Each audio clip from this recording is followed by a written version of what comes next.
Oke guys, balik lagi di YouTube channel yang selalu bahas soal cerita. Dan di sini kita bakalan ngebahas lagi nih part ke-56 dari si konyol Liveng. Tapi seperti biasanya sebagai apresiasi, jangan lupa untuk di like, komen, dan juga subscribe-nya. Dan untuk kamu yang mau traktir bisa banget, linknya udah ada di deskripsi. Oke lah cuy, langsung aja kita masuk ke dalam alur ceritanya. Si konyol Liveng langsung berkata, cepatlah bicara, kemana orang suruhanmu itu? Tapi di sini Baji ketar-ketir dan dia langsung kaku kali untuk menjawab pertanyaan dari si konyol Liveng. Dan Liveng langsung mengeplak dari si Baji itu. Liveng sangat muak sekali dan dia langsung berkata, cepat beritahu aku, di mana mereka? Kenapa aku tidak bertemu dengan mereka? Kalau memang aku bertemu dengan mereka, kenapa aku bisa dengan mudah mendapatkan warisan itu? Dan dia ini suruhan dari Baji. Dia langsung berkata kepada si konyol Liveng, Dermawan, berhenti. Sebenarnya kami bertiga lah yang dikirim oleh Baji untuk membunuh kau. Tapi kami sudah berubah, berkah dan kebaikan Anda tidak akan pernah kami lupakan untuk seumur hidupnya. Mereka bertiga menjelaskan kalau mereka ini suruhan dari Baji dan mereka ketar-ketir dan akhirnya mereka bertiga ini kabur dari hadapan si konyol Liveng. Liveng langsung berkata kepada Baji, apa itu yang bisa kau lakukan? Kenapa kau itu terlalu meremehkanku? Lantas, kenapa kau tidak menyuruh seluruh isi dari pulau ini untuk menghalangiku mendapatkan warisan? Tapi di sini malah Baji meminta permohonan maaf kepada si Liveng ini. Dia terus berkata kalau dia salah dan dia meminta ampun kepada si konyol Liveng. Sementara saudara yang berambut biru itu, mereka yang melihat si konyol Liveng yang sangat murka. Dia langsung berkata kepada kakaknya ini, Kak, apa mungkin ya senior menganggap kalau warisan kematian itu tidaklah cukup sulit? Iya, dia memang layak menjadi senior. Dengan senang hati mengharapkan hal yang sulit demi mendapatkan pengalamannya sendiri.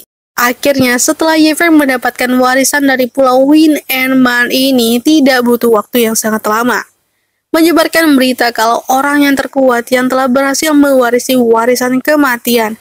Dan kabar itu telah menyebar ke seluruh penjuru Heavenly Realm. Akhirnya seluruh sekte mengetahui kalau Pulau Wind and Man sudah mendapatkan pendukung yang super duper amat sangatlah kuat. Di Pulau Wind Island, seseorang langsung menyambut Liveng dan berkata kalau senior, menurut persetujuan sebelumnya, Pulau Wind and Man tidak akan pernah mengambil apapun dari warisan itu. Saya hanya meminta Anda untuk menjadi tamu kehormatan dari Pulau Wind and Man dan membantu kami ketika menghadapi krisis di masa depan. Mendengarkan itu, Liveng langsung menjawabnya perkataan dari si ketua sekte ini. Aku tidak peduli soal tamu atau semacamnya. Aku hanya akan meminta satu permintaan. Di sini Liveng langsung berkata kepada si ketua sekte kalau posisi dari pemimpin pulau selanjutnya serahkan kepada wanita ini. Adik dari Fan Kingyun itu dia sangat sumringah ketika kakaknya ditunjuk untuk menjadi pemimpin selanjutnya. Si ketua sekte langsung berkata kalau tentu saja tidak masalah. Kingyun memang sudah menjadi pewaris dari pemimpin pulau selanjutnya. Karena bakat dan talenta yang dimiliki Fan Kingyun amat sangatlah luar biasa. Di sini, Liveng langsung menunjuk dari adik Fan Kingyun. Iya, satu lagi. Ngomong-ngomong, pria ini juga punya talenta dan perlu untuk dihargai. Akhirnya di sini Liveng langsung meninggalkan dari sekte Wind and Man. Liveng langsung berkata untuk terakhir kalinya, baiklah, kau bisa menangani sisanya dan aku akan segera pergi. Liveng berpikir kalau saat ini dengan adanya lapisan armor lain yang melekat di tubuhku, jauh lebih sulit bagiku untuk mati kan? Aku harus menemukan tempat yang amat sangatlah berbahaya. Dengan slowly, si Keong Siput itu Liveng langsung OTW pergi. Tapi ketika si Liveng itu pergi, di sini si Master Cilik itu, si Master Licik, dia langsung berkata kepada bawahannya, cepat lumpuhkan Fan Kingyun. Fan Kingyun yang mendengarnya dia amat sangat kaget. Apa? Di sini Fan Kingyun langsung menerima serangan kecepatan dan mengunci, dan itu langsungnya rantai mengikat kepada si Fan Kingyun ini. Fan Kingyun merasakan kalau energi spiritualnya itu seperti tersegel berkat dari rantai ini. Fan Kingyun langsung bertanya-tanya kepada si Master Sekte ini, Master, apa yang kau lakukan? Masternya langsung menjawab, ya kalau kau masih berani memanggilku Master, kau sudah melakukan kejahatan melawan Mastermu dengan persetujuan meraih posisi pemimpin pulau berikutnya. Kau orang yang licik dengan menjebak rekan seperguruanmu. Kau tidak pantas menjadi muridku. Adiknya tidak tinggal diam begitu saja, dan adiknya langsung berkata kalau, hei kau bajingan tua, berani sekali ya kau melakukan itu kepada kakakku. Tapi di sini sang master sektinya malah mengeluarkan kekuatannya, dan dia langsung berkata kalau kau hanya sampah. Si Fan Kun ini amat sangatlah putus asa ketika adiknya diserang dan dia ikut diserang. Ketika adik dari Fan Kun itu dilemparkan oleh sang ketua sekte ke sungai hitam ini, dan si Fan Kun dia sangat kesal. Ling Bei, hei kau masih berani untuk kabur, jawab dari sang ketua sekte. Dan di sini ya, ketika Fan Kun diambang kematian dan Dantiannya telah dihancurkan, di pulau yang berbeda di sini sang tengkorak and the gang. Di sini dia langsung bertanya kan, saudaraku apakah ada masalah? Si tengkorak langsung berkata, di sisi Master ada sesuatu yang telah terjadi. Apa? Mendengarkan itu mereka sangatlah kesal, dan mereka di sini langsung berkata kan, di dunia ini siapapun yang berani menentang perintah Master akan menemui kematian yang begitu sulit. Dia langsung memperingatkan ya, ketika di sini si Koyo Li Feng itu tidak mampu untuk mengatasi masalah ini, tidak mengetahuinya ketika di sini Fan Kun yang telah dihancurkan dan adiknya Ling Bei telah diceburkan ke sungai hitam. Dia, si tengkorak yang meresahkan Ben Wei, akan turun tangan untuk melakukannya. Kalau Master tidak sempat membersihkannya, tentu saja aku, School Ben Wei, yang akan melakukannya. Bukankah itu tujuan dari keberadaanku sekarang? Sementara di sini sekarang di Gua Layu, dia Fan Kun telah babak belur dan Dantiana telah dihancurkan. Dia baju langsung berkata, bagaimana sakit kan disiksa? Tentu saja ini adalah penghancur jiwa milikku. Tidak hanya melukai fisik, namun jiwamu juga kan tersakiti. Ketika di sini Fan Kun diambang kematiannya dan sangat putus asa, tiba-tiba langkah terdengar, dan itu adalah komplotan dari si tengkorak yang meresahkan. Baji langsung berkata kalau ini adalah Gua Layu, siapa yang telah mengizinkanmu masuk, dan kau harus pergi dari sini. Dari serangan jarak jauh di sini, si tengkorak yang meresahkan langsung mematahkan gigi dari si Baji ini. Baji bertanya-tanya, siapa kau? Berani sekali ya. Apakah kau tahu siapa aku? Berani sekali kau telah mencari masalah denganku. Si tengkorak di sini langsung mendekat dan mengarahkan tangannya ke leher dari Baji ini. Baji yang melihatnya, si tengkorak ini seperti dari utusan dewa. Apakah ini sebuah ilusi ya? Ya pokoknya sekarang aku harus keluar dari sini, dan dia langsung mengeluarkan sebuah gulungan itu dan masuk ke sebuah gulungan dan berpindah tempat seperti teleportasi. Di sini mereka sangat happy kali ya, di sebuah kastil ini. Mereka sedang berpesta. Mereka langsung berkata kalau kita harus bersulang untuk keberhasilan pembersihan sekte kita. Sang ketua sekte langsung berkata kalau sekarang hanya ada orang yang paling aku percaya yang tersisa di sini. Mari kita bekerja keras ya untuk menghidupkan kembali sekte Wind and Man kita yang tercinta ini. Dan di sini Baji langsung muncul dengan muka yang babak belur. Di sini mereka kaget apa yang telah terjadi. Baji menjelaskan kalau ada penyusup yang telah mencoba untuk membunuhnya dan masuk ke tempat kita ini, Pulau Wind and Man. Mereka sekarang berada di dalam Gua Layu. Sepertinya mereka ingin menyelamatkan wanita Fan Kun itu. Aku sekarang hanya bisa melarikan diri dengan menggunakan teleportasi yang kau berikan padaku. Cepat pergi dan cari mereka. Ketika di sini Master Sekte mengatakan dan memberitakan seperti itu, dia kaget. Apa? Ada lubang dan ada tangan. Dan Baji dia telah meninggal begitu saja. Mereka yang melihatnya, mereka langsung auto ketar-ketir. Mereka langsung berkata kalau itu tangan itu yang telah melakukannya. Master Sekte yang melihatnya kalau si Baji itu telah dihancurkan oleh si tengkorak yang meresahkan. Putraku, kami sudah berpisah bertahun-tahun, tapi kami berhasil untuk bersatu kembali. Namun siapa kau yang berani telah menghancurkannya? Di sini Master Sekte berkata kalau dia akan menggunakan kekuatannya dan itu yang dia gunakan adalah dao api suci miliknya. Dia langsung terbakar ya dan semua badannya tuh dipenuhi dengan api. Tapi tiba-tiba dia tidaklah percaya ketika itu tangannya setengah menjadi es dan itu menyebar. Dia dengan pedang itu langsung kan ketika es itu menjalar ke tubuhnya, dia langsung menebaskan ke dirinya sendiri. Dia berpikir kalau hanya bersentuhan saja dengan telapak tangan misterius itu membuatku kehilangan lengan. Jika aku tidak bereaksi dengan cepat, konsekuensinya akan jauh lebih buruk daripada ini.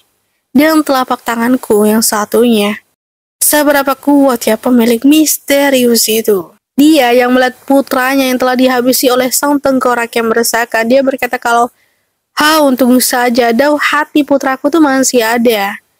Untuk sementara ini masih bisa ya digunakan. Jadi dia akan menggunakannya ke tubuh seseorang untuk membedakan tubuh dari si putranya ini yang telah meninggal. Jiwanya ini akan dia gunakan si dao hati itu.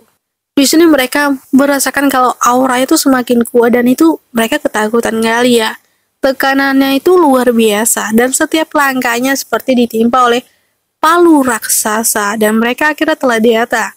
Di sini, sang tengkorak and the gang telah berkumpul di kastil ini. Dia langsung memberikan sinyal kepada kartu ya terakhirnya itu. Di sini, dia adalah sang kartu as yang berada di ranah puncak Provingdale. Dia langsung berkata kalau Senior Wen, Pulau Win Man sedang menghadapi musuh yang tangguh saat ini. Tolong untuk bantuannya. Dia langsung berkata, Di dalam hatinya dia berpikir kalau surga, sektimu telah menyinggung sosok yang amat sangat menakutkan. Lantas aku mau membantunya, manalah mungkin. Mana mungkin aku harus melawannya.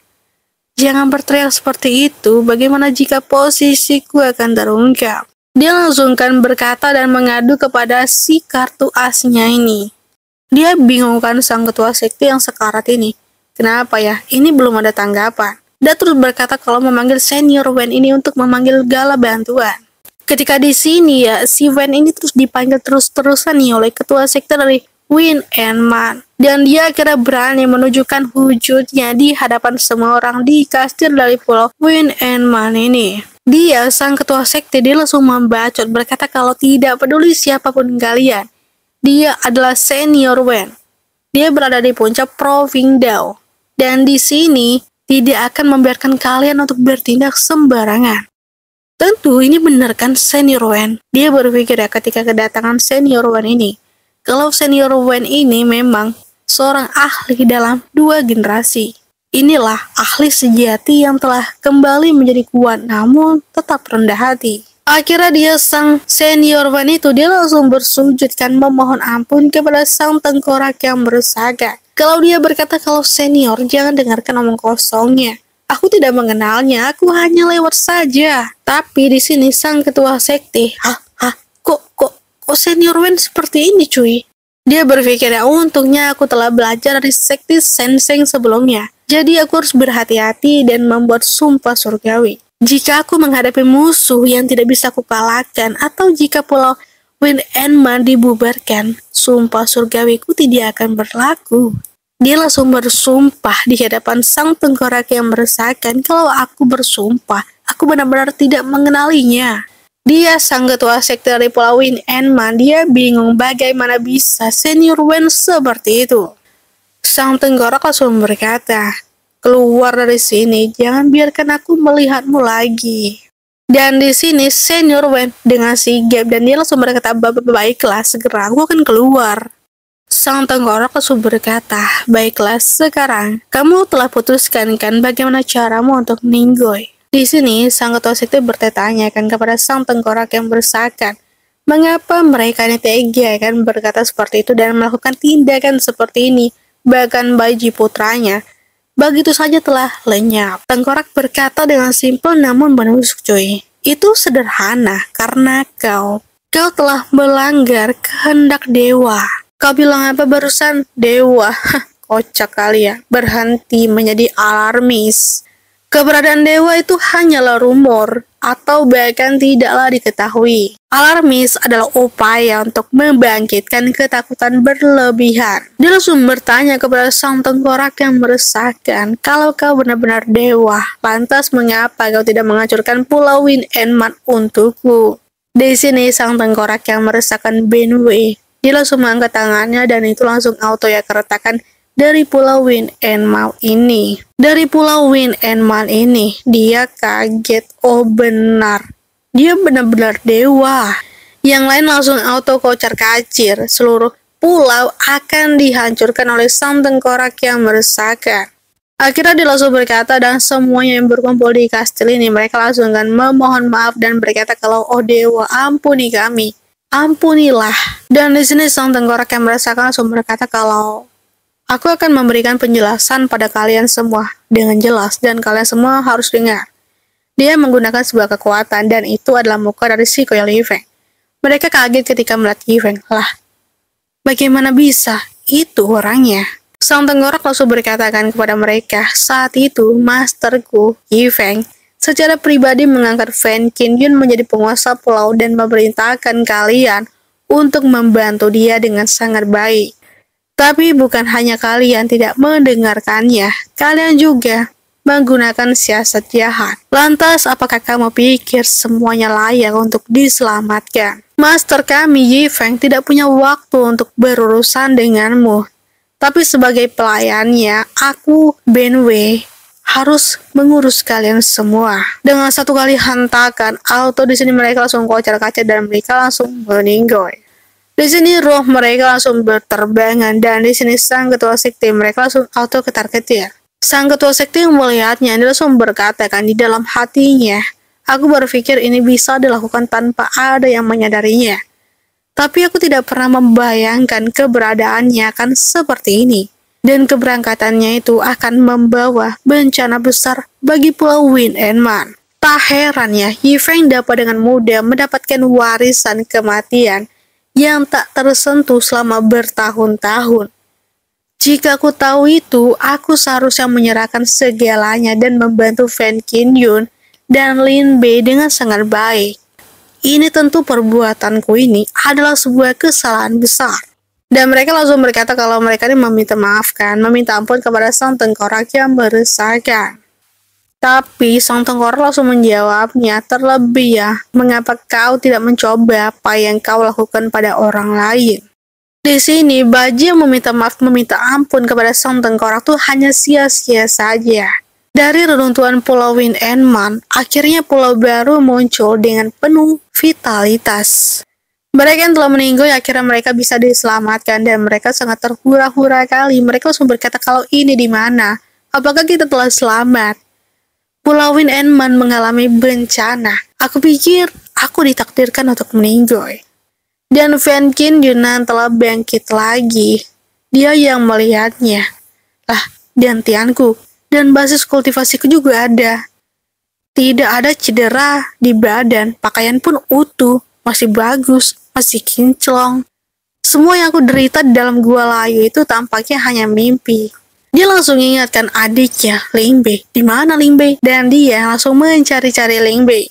Sang tengkorak langsung berkata kepada si Lin Bei dan juga Fan Qingyun, kelola dengan baik, kerja keras, dan jangan biarkan dia kecewa oleh kalian yang telah dipilih. Hanya dengan begitu, Master Yi-Feng akan merasa lega. Di sini Fan Qingyun langsung berkata terima kasih dan langsung bersujud ke hadapan dari sang tengkorak. The geng ini. Terima kasih Darmawan karena telah menyelamatkan kami, saudara-saudara Qingyun, dan pulau penduduk ini. Tapi di sini dia langsung berpikir ya, orang itu siapa? Pertama kalimat dermawan berarti membiarkanku menjadi pemimpin pulau baru ini kan? Tetapi apa arti dari bagian kedua itu? Master, apakah master yang dia maksud adalah Yi-Feng? Mungkinkah itu sosok dari Tuan Yi? Lembah pedang sesuai dengan namanya. Ada sebuah pedang raksasa di tanah pulau. Dan seluruh tanah dipenuhi dengan aura kemuliaan. Dan dia, Nona Hong ini, dia langsung berkata kepada si Yi-Feng, Hong memberi hormat kepada Tuan Yi. Saya senang mendengarkan Anda telah mendapatkan warisan kematian. Yifeng berkata kalau tidak hanya warisan, tetapi tuan warisan juga memberiku cangkang kura-kura. Katanya itu tidak akan terguncang kecuali oleh seorang sen. Coba lihat. Dia langsung memamerkan perisai yang dia dapat dari leluhur warisan kematian. Dia langsung berpikir ya, setelah melihat Yifeng yang memamerkan perisai itu, armor yang Yifeng gunakan, aku tidak pernah membayangkan bahwa Tuan Yifeng akan mendapatkan barang yang menentang surga seperti itu dari warisan. Dengan armor keberanian ini, kamu bisa pergi kemana saja di alam surgawi. Yifeng langsung berkatakan kepada mereka, jika kalian mau, kalian bisa menemukan cara untuk mengambilnya. Oh, tentu tidak, aku tidak berani. Yifeng langsung berpikir ya, apa yang aku inginkan adalah keabadian.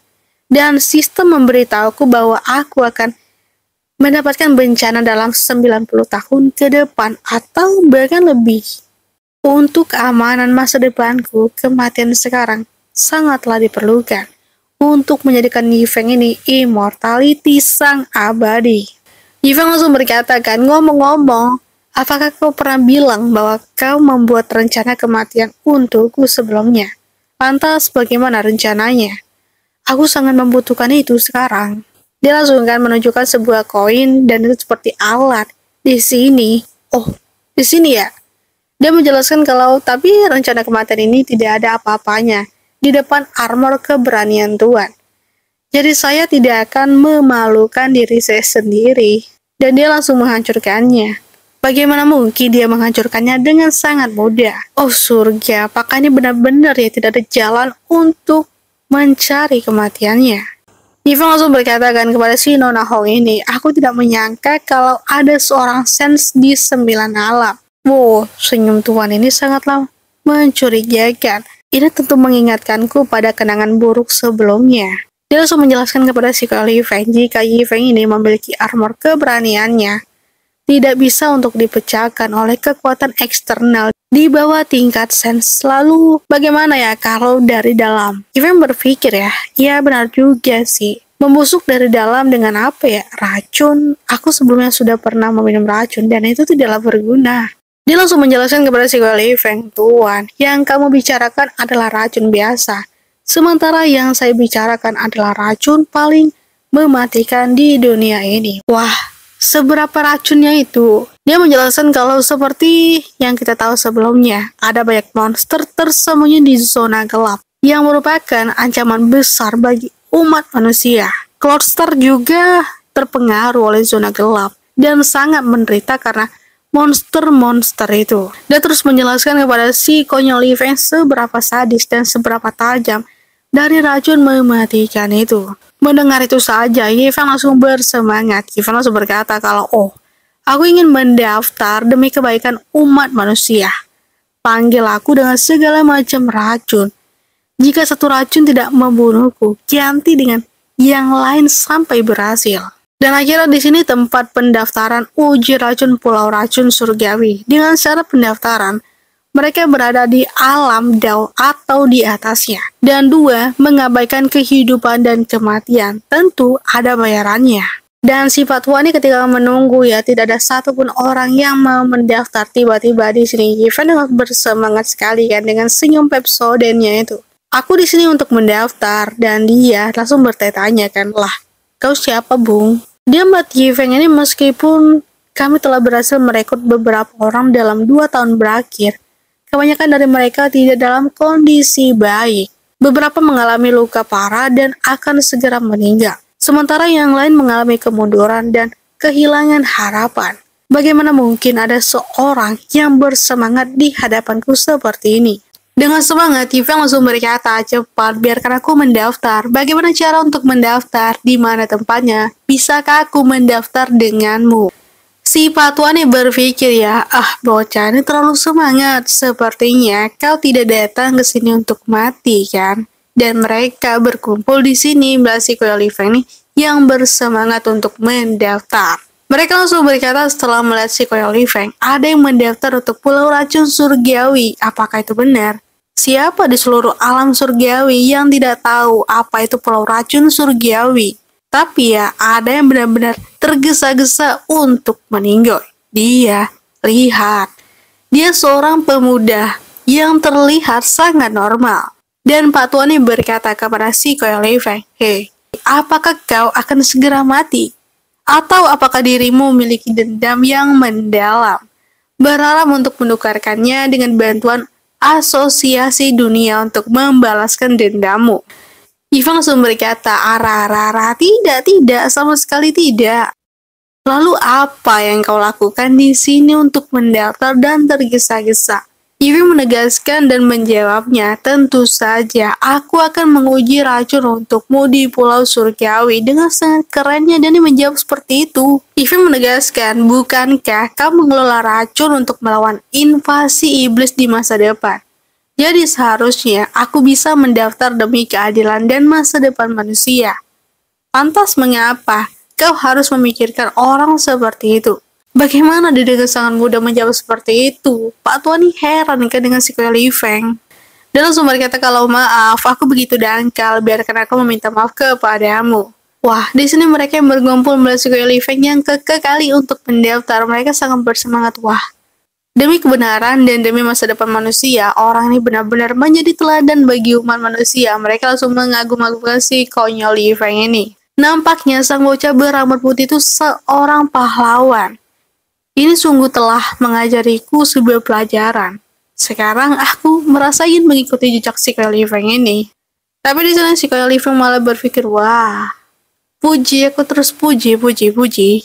Yifeng langsung berkata kalau aku adalah Yifeng, hanyalah seorang kultivator biasa. Salah satu dari sekian banyak manusia, itu sepadan kan untuk mati. Jika kematianku bisa digunakan untuk pertukaran demi stabilitas umat manusia di masa depan, bagaimana mungkin aku mengatakan bahwa kematian ini tidaklah sepadan? Layaknya untuk bisa berkontribusi kepada para ahli racun yang diam-diam ini sangatlah berdedikasi. Wah, mereka langsung hoba kali kan mendengarkan perkataan itu yang dilontarkan oleh si Koyo Li Feng. Mereka sangatlah bangga ya dengan bocah berambut putih ini. Dan si Patwa yang ahli racun itu langsung berkata kan, dia menjawab perkataan dari si Koyo Li Feng, tentu kami para ahli racun berkumpul di Pulau Racun Surgawi telah menyumbangkan diri untuk penelitian demi seluruh umat manusia. Tampak untuk dihormati. Tapi sebenarnya tidak ada yang bisa memahami rasa sakit di hati kami. Mereka langsung curcol kan penderitaan dari sang peneliti racun ini kepada sang rambut putih si Koyo Li Feng. Dia terhurai kali dan akhirnya dia berpikir kalau ada seorang pemuda yang bersiap dan rela mengorbankan semuanya demi kelancaran penelitian dari peneliti racun surgawi ini. Dan tentu ya, Yifeng langsung seperti merangkul kali kan, dia langsung berkata, jadi tolong hormati permintaanku dan biarkan aku menguji racunnya untukmu. Wah tentu, baiklah dengan senang hati. Dari atas, seseorang melihat tindakan dari si Koyo Li Feng berkata, kesadaran anak ini bakal lebih tinggi dariku. Dengan pemikiran dan kekuatan seperti itu akan sia-sia jika mati di Pulau Heavily Poison. Dan si Pak Tuan nyimak dengan santuy dari atas, melihat tontonan di bawah. Pak Tuan ini adalah penguasa Pulau Mystery Heaven, yang bernama Tetua Huan Xiao. Dia melihat kalau si Koyo Li Feng ini dengan karakter seperti ini dan memiliki bakat yang cukup, itu akan sangat cocok untuk menjadi murid dari tetua ini. Tapi sangat disayangkan, bocah ini, si Koyo Li Feng, akan pergi ke Pulau Heavily Poison demi kebaikan umat manusia, dan tentu aku tidak bisa untuk menghentikannya. Dan ada lagi nih, satu orang nih berkata tiba-tiba muncul dari belakang kalau dia nih ingin bergabung juga dengan sekte racun. Dia berkata kalau aku ingin mendaftar bukan hanya hal lain, hanya untuk kebaikan umat manusia. Biarkan orang tua ini membuat satu kontribusi penting. Yifeng yang melihat tindakan Pak Tuan ini, Yifeng berkatakan, padahal ya, aku hanya menggunakan kebaikan sebagai alasan untuk mencari kematian. Karena di level ini, Yifeng akan memenuhi syarat dari sistem untuk membangkitkan keabadian immortality. Dan Pak Tua ini yang mendaftar, dia ini pura-pura. Dia ini seorang tetua yang mengintip dari atas dengan santuy. Dia ingin mendekati si Koyo Li Feng ini agar Yifeng menjadi muridnya. Dan mereka yang melihat tindakan kedua orang ini, si Pak Tua dan juga si Koyo Li Feng, mereka berpikir ya, inilah perasaan saling memahami antar pahlawan. Di sini mereka akhirnya OTW ya, menggunakan sebuah kapal. Event yang pelesiran di kapal ini, dia berpikir kan, setelah berusaha keras untuk waktu yang lama, akhirnya aku merasa seperti akan meninggal kali ini. Ini sangatlah melegakan. Dan semoga ya misiku kali ini segera berakhir. Tiba-tiba di sini Yifeng ini diajak nih oleh Pak Tua nih untuk bermain catur. Tapi Yifeng berkata kalau, catur itu terlalu sulit. Jadi aku tidak ingin untuk bermain. Dia malah menolak tindakan dari si Pak Tua itu. Tapi Pak Tua itu yang ditolak oleh si Koyo Li Feng, dia langsung murka kali kan. Dia berkata kalau, nah biarkan orang tua ini mengajarimu. Apa itu catur? Apa itu permainan catur? Tentu aku kan mengajarimu. Dan berkali-kali ketika permainan itu telah selesai, Yifeng berkali-kali menang mengalahkan Pak Tua ini, sang tetua ini. Dan sang tetua ini dia tidak percaya dan gigit jari cuy. Akhirnya setelah perjalanan yang amat sangat panjang dengan sebuah kapal, akhirnya mereka telah sampai nih di Pulau Heavily Poison. Dia, sang ahli racun, berkata kalau pahlawan, inilah penguasa Pulau Heavily Poison kita, tetua Ye Xiao. Dia seorang perempuan dengan pakaian yang sangat nyentrik kali. Dengan tangan yang menempel iguana yang gemoy kali, dia sang penguasa Heavily Poison yang bernama Ye Xiao. Sang tetua yang sedang berpura-pura bercosplay menjadi orang biasa, dia melihat Ye Xiao. Dia melihatnya kalau ya Ye Xiao itu juga dikenal sebagai The Cloud Star Poison Lady. Meskipun dia hanya setengah sense, karena keterampilannya yang luar biasa. Bahkan para sense tak berani memprovokasinya dia dengan mudah. Ye Xiao langsung berkata menyapa mereka bertiga. Selamat datang dua ahli Rana Providel. Aku telah mendengar kebaikan kalian dari bawahanku yang berkata kalau kalian tuh nampak seperti pahlawan yang luar biasa. Mereka dengan kompak demi manfaat bagi umat manusia. Sudah tugas kami melakukannya. Si Pak Tua ini mengikuti Yifeng karena tidak ingin identitasnya ini terungkap.